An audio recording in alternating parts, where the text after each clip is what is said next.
तो इस जावास्क्रिप्ट के जो प्रोग्राम है इसका आउटपुट क्या आएगा आपको कमेंट सेक्शन में बताना है। चलिए एक एक लाइन को हम डिस्कस करते हैं डिटेल में। तो देख सकते हैं एक्स वाई जेड एक फंक्शंस है, इस फंक्शन को इन्वोक किया गया है और सेकेंड टाइम फंक्शन का एक्सप्रेशन है, मीन्स इसका जो आउटपुट आ रहा है उसको हम किसी एक वेरिएबल में स्टोर कर रहे हैं और वेरिएबल में स्टोर करने के बाद में उसको हम एक्सेस करेंगे। ओके, तो बेसिकली ये फंक्शंस जो रिटर्न कर रहा है वो फंक्शन ही कर रहा है, दूसरा एक फंक्शन कर रहा है। तो हम उसको इन्वोक करने के लिए हम यहाँ पे इस टाइप का सिंटैक्स का यूज करेंगे। तो यहाँ पे पैरेंथेसिस यूज कर रहे हैं फंक्शन को इन्वोक करने के लिए, ये एक बेसिक सिंटैक्स है। तो पहला जब हम कॉल फंक्शन को इन्वोक किए तो एक फंक्शन रिटर्न किया, तो इसको अंदर वाले फंक्शंस को जो रिटर्न किया उसको इन्वोक करने के लिए हमको फिर से पैरेंथेसिस देना पड़ेगा। तो ये हमारा कंप्लीट इन्वोकेशन हो गया, फंक्शंस के अंदर जो फंक्शंस है वो भी इन्वोक हो गया, राइट। बट ये जो फंक्शंस एक्सप्रेशन है यहाँ पे आप नोटिस कर रहे होंगे कि फंक्शंस का जो आउटपुट रिटर्न हुआ, हालांकि ये फंक्शंस ही है, उसको बाद में इन्वोक कर रहे हैं। तो इस केस में आउटपुट क्या आएगा, और यहाँ पे ध्यान देने वाली बात ये है कि आई का वैल्यू यहाँ पे 0 था और ओ जो है हर एक इंटरनल जो फंक्शंस हैं वो जब इन्वोक हो रहा है तो इसका वैल्यू इंक्रीमेंट होते हुए दिखाई दे रहा है। ठीक है, आई प्लस प्लस मतलब फर्स्ट टाइम 0 रहेगा, सेकेंड टाइम 1 2 3 ऐसे करके रहेगा। तो now what will be the output, what will be the console log, अगर आप इस कोड को रन करेंगे तो इसको आपको बताना है। तो सबसे पहले मैं इसका आउटपुट अभी नहीं बताऊंगा, अभी मैं आपको रन करा के दिखाता हूँ कि इसका आउटपुट क्या आ रहा है, देन मैं क्यों आया उसका आउटपुट मैं आपको बताऊंगा। ओके, तो चैनल को सब्सक्राइब कर लीजिएगा। चलिए देखते हैं। सबसे पहला जो आउटपुट आया वो 0, then 0 1 2 and then 0। But why, ऐसा क्यों? पहली बार इन्वोक हुआ फंक्शन तो आई का वैल्यू 0 था, सेकेंड टाइम के लिए तो यहाँ पे 1 हो जाना चाहिए था, बट ऐसा क्यों है आउटपुट? उसको ब्रेक डाउन करने के लिए हम यहाँ पर चलेंगे सोर्स में, और ये हमारा पेज है, ये जेएस फाइल है, यहाँ पे आ गए और हम यहाँ पे ब्रेक पॉइंट लगाकर चेक करेंगे कि एक्चुअल में हो क्या रहा है, राइट। देखिए, आप सबसे पहले समझिए कि जब भी फंक्शन इन्वोक होता है तो फंक्शन इन्वोक करते टाइम में इसका एक एग्जीक्यूशन कॉन्टेक्स्ट क्रिएट होता है, राइट। अब एग्जीक्यूशन कॉन्टेक्स्ट में क्या होगा, तो पार्सिंग होगा, लाइन बाय लाइन कोड को पार्स करेगा और मेमोरी क्रिएट करेगा, और मेमोरी में मेथड और प्रॉपर्टी, जो मेथड है और जो वेरिएबल्स है उसका वैल्यू को स्टोर करेगा, then line by line code execute होगा। ये एक बेसिक प्रिंसिपल है। तो जब कभी भी हम फंक्शन इन्वोक करते हैं तो ये प्रक्रिया होता है और कॉल स्टैक में एग्जीक्यूट होता है। एग्जीक्यूट ऐसे नहीं होगा, और कॉल स्टैक, देखिए कॉल स्टैक का सेक्शन बना हुआ है, लाइन बाय लाइन कोड जो है कॉल स्टैक में जाकर वहाँ पर एग्जीक्यूट होगा। ठीक है, कॉल स्टैक मतलब एक जावा स्क्रिप्ट का इंजन इनसाइड कॉल स्टैक आप बोल सकते हैं। कॉल स्टैक में जावा स्क्रिप्ट का इंजन है जो कि लाइन बाय लाइन कोड को एग्जीक्यूट कराएगा। तो क्या हो रहा है यहाँ पर, और हाँ, जो वेरिएबल्स हैं, वेरिएबल का अगर वैल्यू चाहिए तो मेमोरी से वो ले लेगा। इसका स्कोप होता है, एक लोकल स्कोप होता है और एक विंडोज़ ऑब्जेक्ट का स्कोप होता है, ग्लोबल स्कोप होता है। तो नाउ पहली बार जब यहाँ पे इन्वोक हो रहा है तो हमारा कॉल स्टैक में एग्जीक्यूशन गया, ठीक है, और एग्जीक्यूट हुआ, आई का वैल्यू उस समय 0 था, देन इस फंक्शन जो फंक्शन इनसाइड ए फंक्शन है उसका वैल्यू 1 तो हो गया, बट इनिशियल वैल्यू जो प्रिंट हुआ वो 0 हुआ पहली केस में। तो आई होप कि आपको समझ में आ गया कि पहले क्यों 0 प्रिंट हुआ, क्योंकि जाहिर सी बात है ना, फर्स्ट टाइम में आई का वैल्यू 0 मिला तो 0 प्रिंट हुआ। बट हम सेकेंड टाइम इन्वोक कर रहे हैं, 0 प्रिंट करके ये कॉल स्टैक से एग्जीक्यूशन कंप्लीट हो गया। ठीक है, अगर हम यहाँ पे ब्रेक पॉइंट लगाएं इसको देखने के लिए और मैं इसको रीलोड करूँ पेज को, तो लेट्स सी, देखिए यहाँ पे क्या क्या हो रहा है। यहाँ पे कुछ चीज़ें हो रहे हैं जिसको आपको समझना पड़ेगा।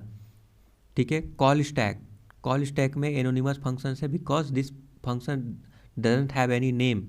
फंक्शन का नेम है क्या कुछ? इस फंक्शन का नेम है XYZ, इस फंक्शन का नेम ही नहीं है, तो इसको बोलते हैं एनोनिमस फंक्शन।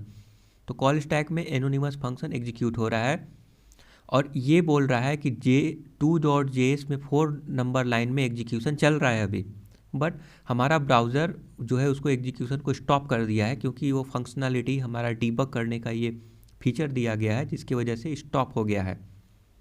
तो हमारा नेक्स्ट एग्जीक्यूशन अभी चल नहीं रहा है, ये आप बोल सकते हैं यहाँ पे स्टॉप हो गया है। तो कॉल स्टैक में एग्जीक्यूशन अभी चल रहा है ये वाला एनोनिमस फंक्शंस का, और दूसरा एनोनिमस फंक्शन होता है ग्लोबल। ग्लोबल मतलब क्या कि अगर फंक्शंस नहीं है, फंक्शन के बाहर कुछ अगर ग्लोबल अगर हम लॉजिक लिखे हुए हैं तो उसका भी तो एग्जीक्यूट होना चाहिए। तो वो जब एग्जीक्यूशन कंप्लीट हो जाएगा, सारा का सारा कोड एग्जीक्यूट हो जाएगा जेएस का, तो कॉल स्टैक से दोनों एम्प्टी हो जाएंगे, दोनों पॉप्ड आउट हो जाएंगे, निकल जाएंगे एग्जीक्यूशन कंप्लीट होने के बाद। तो हमारा ये जो पहली बार जब फंक्शन इन्वोक किए तो इसके लिए हमारा कॉल स्टैक में गया, line by line code execute हुआ और मेमोरी क्रिएट हुआ। मेमोरी देखिए लोकल मेमोरी, इस मेमोरी में वैल्यू अभी कुछ भी नहीं है।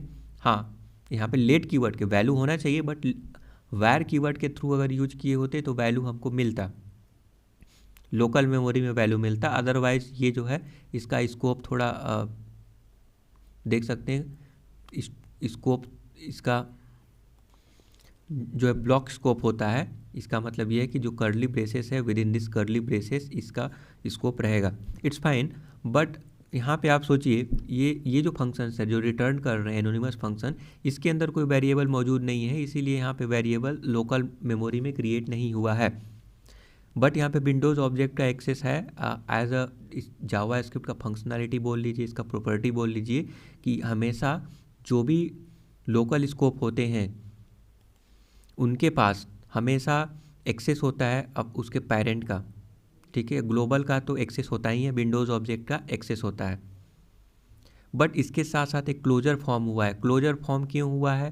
क्लोजर फॉर्म इसलिए हुआ है क्योंकि हम वेरिएबल, ऐसे वेरिएबल को एक्सेस कर रहे हैं जो उसके मेमोरी में अवेलेबल ही नहीं है। आई प्लस प्लस, आई का वैल्यू इसके अंदर डिक्लेयर है क्या? नहीं है, इस फंक्शंस के अंदर तो है नहीं। तो हमारा जो क्लोजर, हमारा जो एग्जीक्यूशन कॉन्टेक्स्ट है केवल इस फंक्शंस के लिए है।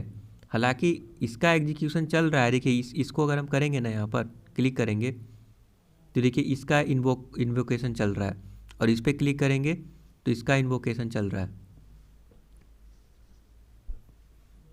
ठीक है, ये वाला सॉरी, ये तो मैं ऑलरेडी बता चुका था, ये ग्लोबल का है। तो ग्लोबल के लिए यहाँ पे है, इस लाइन में चल रहा है, स्टॉप है, और लोकल के लिए लाइन नंबर 4 में, क्योंकि जब तक ये कंप्लीट नहीं होगा आगे कैसे बढ़ेगा, दैट्स वाई। तो यहाँ पे क्लोजर फॉर्म हुआ क्योंकि वेरिएबल उसके मेमोरी में अवेलेबल नहीं है, देखिए लोकल मेमोरी में नहीं है अवेलेबल। तो ये अपने सराउंडिंग स्टेट से, सराउंडिंग से अपने पेरेंट्स से प्राप्त करने का प्रयास करेगा, चेक करेगा कि इसके पेरेंट्स में वेरिएबल है क्या, क्योंकि जावा स्क्रिप्ट में पेरेंट का हमेशा एक्सेस होता है। चाइल्ड जो है हमेशा पेरेंट का को एक्सेस कर सकता है, उसके प्रॉपर्टी को एक्सेस कर सकता है। तो ये पेरेंट में जाएगा, आई का वैल्यू यहाँ पे 0 मिला उसे, तो वो ले लेगा। तो आई का वैल्यू देखिए 0 यहाँ पे मिला, वो यहाँ पे ले लिया। तो ये क्लोजर फॉर्म हुआ, इसका रेफरेंस स्टोर कर लिया, आई का वैल्यू, इसका अभी फ़िलहाल वैल्यू 0 है तो 0 यहाँ पे वैल्यू मिला। तो अगर हम इसको एग्जीक्यूशन कंप्लीट करेंगे यहाँ पे, तो हमारा जो प्रिंट होगा वैल्यू, वो आई का वैल्यू 0 प्रिंट होगा। तो यहाँ पे क्लिक करते हैं, या मल्टीपल टाइम्स क्लिक करने से क्या हुआ, इसके लिए भी एग्जीक्यूट हो गया, इसके लिए भी, इसके लिए भी, और इसके लिए भी। तो ये तो पहला एग्जीक्यूशन कॉन्टेक्स्ट क्रिएट हुआ इसके लिए।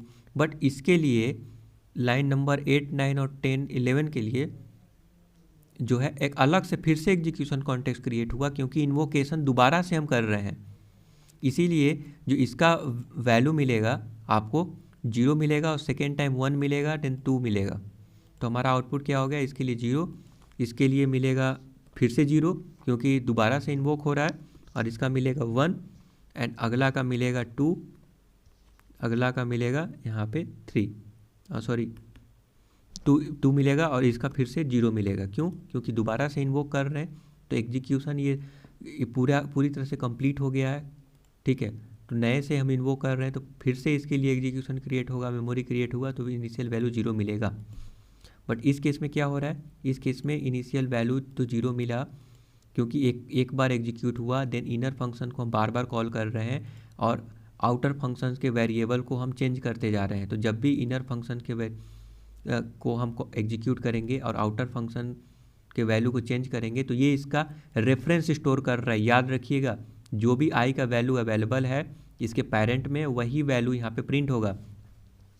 तो जब भी हम इनर फंक्शंस को कॉल कर रहे हैं और ईच टाइम आउटर फंक्शन के वैल्यू को इंक्रीमेंट करते जा रहे हैं, तो क्योंकि आउटर फंक्शंस का जो वैल्यू है वो चेंज हो रहा है, वही चेंज्ड वैल्यू यहाँ पे आपको आउटपुट में मिलेगा, क्योंकि उसका रेफरेंस स्टोर कर रहा है और रेफरेंस में जो भी मौजूद है वैल्यू वो आपको यहाँ पे ये एक्सेस करेगा और वही यहाँ पे प्रिंट कर रहा है। तो आई होप कि आपको समझ में आ गया। फिर भी अगर किसी भी प्रकार का डाउट है तो आप कमेंट करके पूछ सकते हैं। Thank you.